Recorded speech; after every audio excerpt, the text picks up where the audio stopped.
Indian constitution को पहले पढ़ा था, जितना हम लोगों में इतना पोटेंशियल नहीं था, ऐसा बोला जाता है कि हम पढ़ सकते हैं उन कॉन्स्टिट्यूशन को, क्योंकि वो बहुत डिफरेंट कंट्रीज़ के थे और वो कंट्रीज़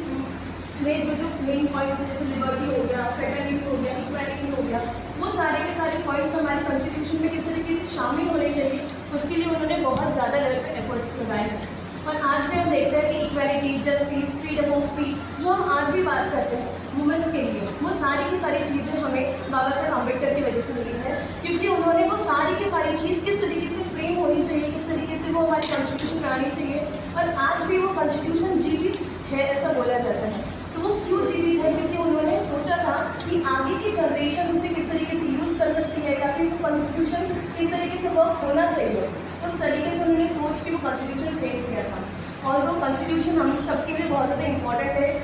स्पेशली फॉर वुमेन्स। जिस तरीके से उन्होंने उसमें वुमेन्स के लिए राइट लिखा है, इक्वालिटी की है, जैसे शादी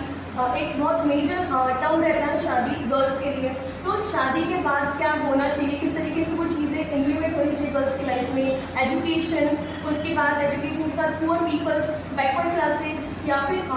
दलित वर्ग, मतलब जो भी वर्क बोला जा सकता है, उन सबके लिए उन्होंने अच्छे लेवल पे वर्क किया है, और उनकी वजह से ही आज हम इस लेवल पे है कि हम उनको पढ़ सकते हैं, समझ सकते हैं, और उनकी कॉन्स्टिट्यूशन की वजह से आज हम इतने ज़्यादा बड़े बन सकते हैं। और इतने बड़े बनने के बाद हमें उनको उनके बर्थडे पे ही नहीं बट अलग अलग दिनों पे भी याद करना चाहिए, क्योंकि उन्होंने बहुत सारे ऐसे थॉट्स दिए हैं जो हमारे डेली लाइफ में अगर हम इम्प्लीमेंट करते हैं तो कहीं ना कहीं हमारी लाइफ बहुत ज़्यादा अच्छी बन सकती है।